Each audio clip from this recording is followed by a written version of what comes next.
Krusty Krab dan Chum Bucket adalah dua restoran yang sama-sama menyajikan makanan dengan bahan daging sebagai bahan utama pada restoran mereka. Jika Krusty Krab dengan menu andalannya yaitu Krabby Patty yang sangat penuh kontroversial dan konspiratif, lalu bagaimana dengan Chum Bucket? Daging apa yang digunakan oleh plankton? Tunggu dulu, perhatianku tertuju pada gambar ini. Apa ini? Ada mata, tulang, dan gumpalan daging halus di dalam sebuah wadah. Apakah restoran Chum Bucket dan Krusty Krab ini adalah dua restoran yang membuat warga Bikini Bottom menjadi kanibal?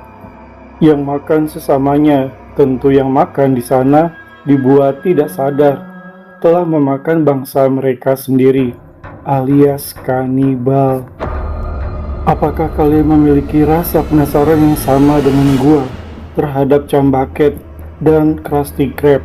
Apakah daging yang ada di foto ini adalah hasil dari penggilingan daging? Lalu, siapa korbannya? Hai, gua Iki, dan selamat datang di Hororisme, tempat kalian mendengarkan sebuah cerita horor.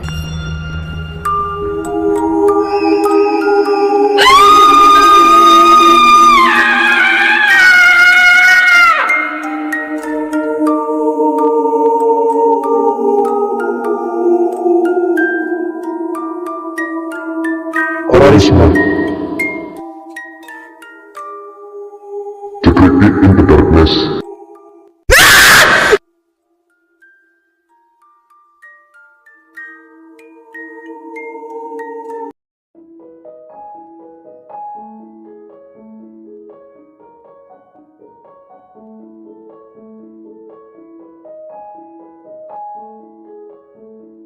Apakah kalian tahu arti nama dari Chum?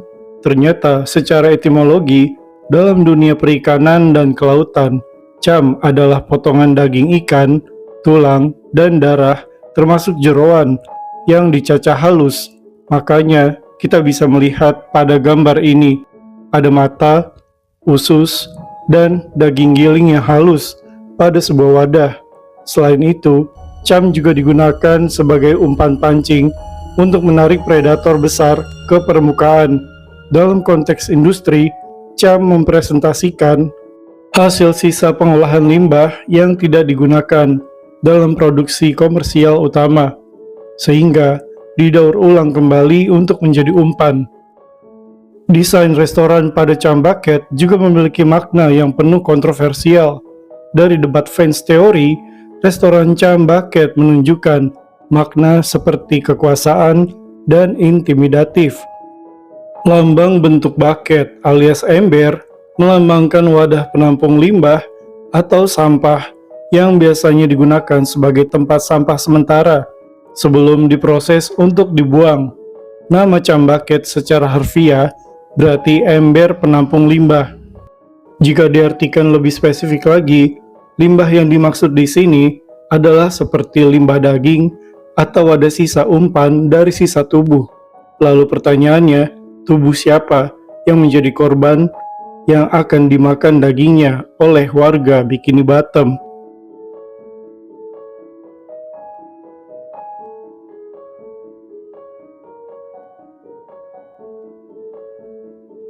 Gua pun bertanya-tanya saat episode yang menunjukkan munculnya bola hijau yang mengubah identitas warga Bikini Bottom dari yang memiliki wujud normal jadi wujud yang biasa kita lihat. Apakah dari bola hijau ini yang menciptakan sifat kanibalisme pada warga Bikini Bottom? Tidak hanya mengubah bentuk mereka dari yang berenang jadi bisa berjalan dan melangkah. Sepertinya episode itu adalah titik balik sejarah Bikini Bottom. Saat bola hijau itu mulai memancarkan sinarnya, tidak hanya mengubah secara fisik, tapi juga sekaligus merubah sifatnya. Setelah mutasi tersebut, warga Bikini Bottom kini kehilangan jati dirinya. Mereka kini memandang ikan yang masih berenang, bebas kesana kemari sebagai ternak untuk dikonsumsi. yang menjelaskan kenapa ada adegan ikan yang memancing ikan, seperti di gambar ini.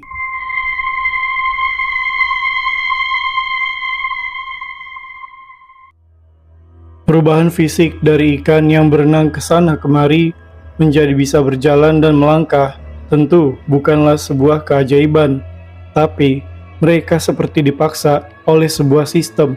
Jika kalian ingat, ada kejadian ledakan pada Bikini Atoll yang memang menyebabkan gelombang radiasi. Jangan-jangan bola hijau itu dirancang agar menjadi interpretasi sebuah kejadian valid yang dikamuflasi secara lucu untuk menjadi sebuah kartun. Gua menaruh rasa penasaran pada masa lalu Bikini Bottom. Katanya, dulu di Bikini Bottom pernah ada perang. Perang sama siapa? Gue punya pertanyaan. Apa iya perang yang terjadi di waktu itu akibat setelah terjadinya ledakan nuklir di Bikini Atoll? Ternyata bukan cuma gue aja yang punya pertanyaan yang sama. Gue dapat kayak debat fans yang mengatakan setelah terjadinya ledakan nuklir itu terbagi menjadi dua golongan, yaitu mereka yang menjadi warga Bikini Bottom seperti SpongeBob dan lain-lain yang mampu berjalan, melangkah, dan berbicara, dan satu golongan lagi yaitu ikan yang normal. Di sisi yang sama mengatakan kemungkinan penduduk yang sudah berevolusi melakukan intimidasi terhadap ras ikan normal. Fans juga percaya bahwa Krabby Patty sebenarnya dibuat dari daging ikan untuk menjadi stok makanan.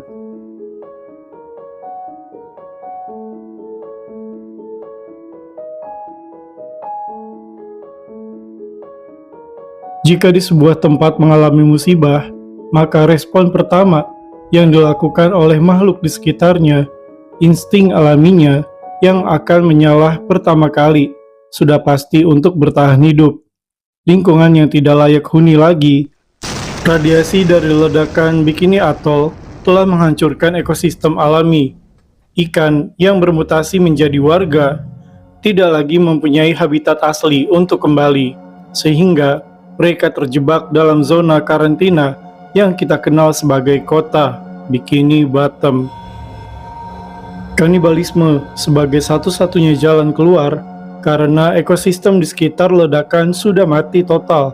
Gak ada lagi sumber makanan nabati atau fauna alami. Jadi warga yang selamat tidak punya pilihan lain selain mengonsumsi sesamanya. Untuk bertahan hidup di sini bukan tentang sebuah kebebasan, melainkan tentang siapa yang mengendalikan rantai pasokan makanan. Fans teori gelap percaya kalau Tuan Crab dan Plankton menjadikan keadaan ini semakin memburuk dengan kedok pebisnis yang sebenarnya menjadi pengelola yang menjaga populasi yang tersisa tetap hidup dan memberikan mereka makanan yang terbuat dari jasad warga itu sendiri. Fans teori berasumsi dengan psikologi yang kacau, mereka terpaksa untuk melakukan hal-hal yang kejam, seperti memancing sesama ikan, sampai rasa bersalah itu hilang. Buktinya, di semua episode, warga Bikini Bottom yang kalian lihat, ya itu-itu aja. Makanya yang kalian lihat, hanya warga Bikini Bottom aja kan? Gak ada kan ikan yang berenang di sekitar Bikini Bottom. Karena dua ras menjadi dua tempat yang berbeda.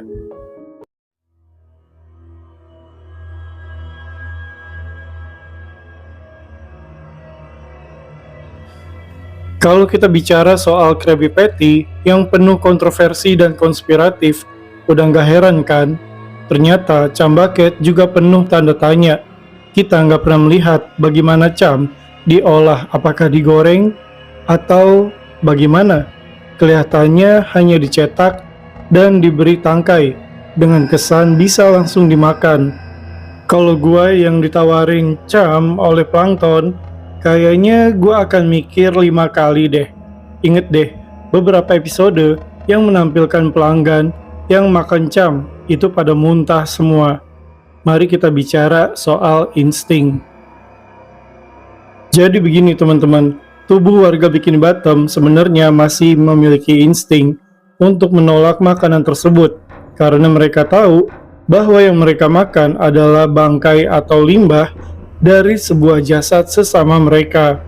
Karena muntah adalah sebuah bentuk reaksi tubuh yang mencoba mengeluarkan racun sebelum terserap ke sistem tubuh untuk dicerna.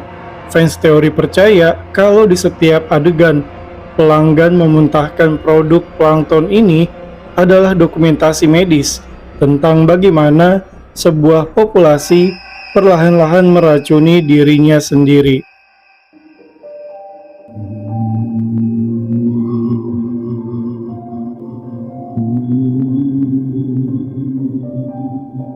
Nggak adakah satu orang pun yang menaruh curiga kepada Karen? Gue curiga terhadap komputer yang ada di dalam laut ini. Pasalnya dia masih ingat tentang kejadian ledakan di Bikini Atoll.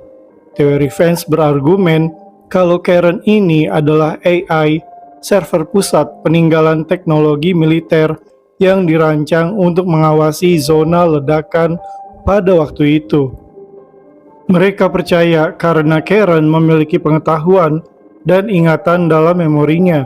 Kalian bisa menemukan kecerdasan Karen pada episode seperti Komputer Overload di musim 6, Single Cell Anniversary musim 6, Karen 2.0 musim 8, Plankton Spat, dan episode yang lainnya.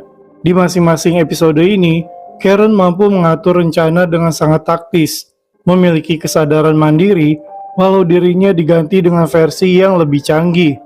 Dia juga mampu mengingat dengan sangat detail tentang spesifikasi log data, catatan sejarah yang sangat sulit untuk dihapus. Bahkan teori fans juga percaya bahwa Karen dibuat dengan hardware militer yang mampu menjalankan fungsi seperti manipulasi data, analisis data, dan pengawasan dalam skala yang masif. Fans teori percaya kalau Karen bukan diciptakan oleh tangan plankton sendiri. Gua akan bawa kalian pada sebuah fakta mengenai perangkat keras yang digunakan oleh militer untuk pengawasan di bawah laut.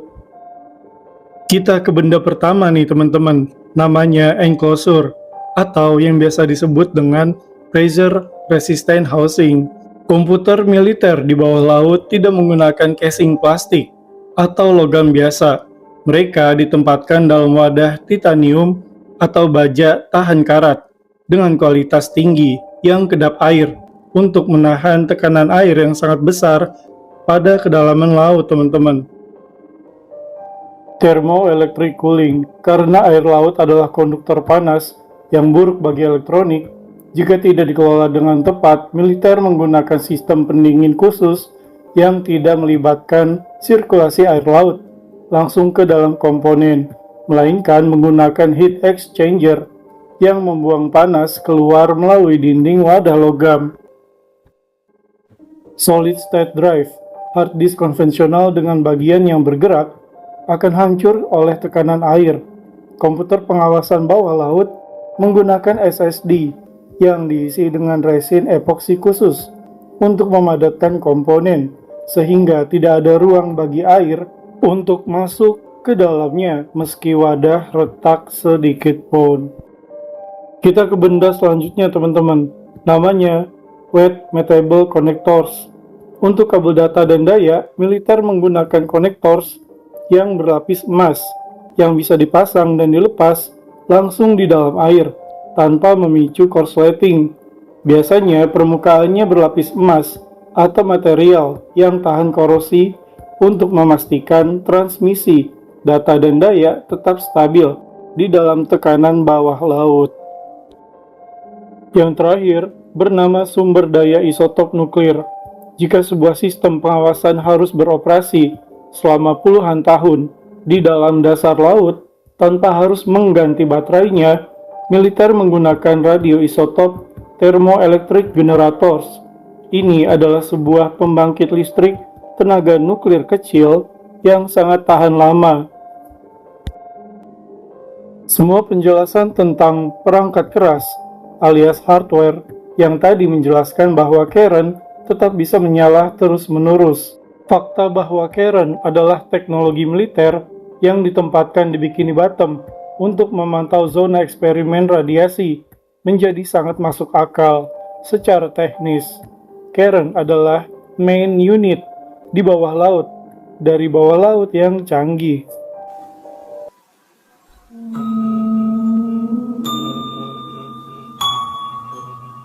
Kenapa nggak ada orang yang notice soal keanehan yang satu ini? Gue mau nunjukin ke kalian, ada keanehan yang nyata dari 2 episode yang gue yakin banget punya keterkaitan yang gelap. Ini bukan kebetulan, ini konspirasi sistematis di balik Cham Bucket. Pertama, kalian harus ingat nih sama timelinenya teman-teman. Episode Planktons reguler tayang pada tanggal 31 Juli 2009. Sementara episode Cham is Farm baru muncul 11 tahun kemudian, tepatnya pada tanggal 15 Februari 2020. Sekarang gue mau kalian perhatikan bukti foto yang ada di layar kalian. Lihat ikan yang dipaksa makan oleh skema manipulasi Karen di episode Planktons reguler. Lalu kalian bandingkan dengan ikan yang ada di episode Cham is Farm. Sama kan? Ini mengerikan teman-teman. Artinya apa? Ada yang tahu?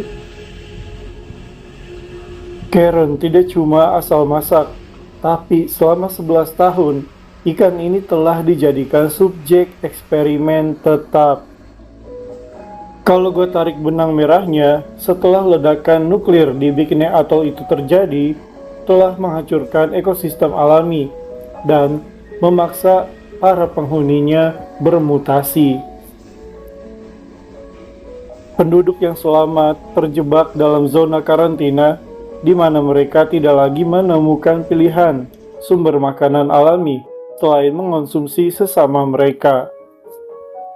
Teori fans konspirasi meyakini si Karen ini bukanlah komputer milik Plankton, melainkan teknologi server AI pusat peninggalan militer yang dirancang untuk memantau zona eksperimen radiasi tersebut. Dari spesifikasinya aja, dengan menggunakan perangkat keras yang tahan tekanan bawah laut, menggunakan solid state drive, resin epoksi, dan sumber daya nuklir, memungkinkannya beroperasi dengan waktu yang lama, bisa mencapai puluhan tahun untuk melakukan analisis data dan pengawasan massal. Jadi, secara garis besar, Karen berperan aktif dalam skema manipulasi untuk menjaga populasi tetap hidup dengan cara menjadikan warga sebagai bahan makanan. Ada satu hal lagi yang harus dinotis. Waktu ikan kuning ini mengatakan kalimat "ada yang tidak beres di sini", sepertinya dia telah mengungkapkan dengan sadar bahwa memang ada yang gak lazim pada Cham Bucket.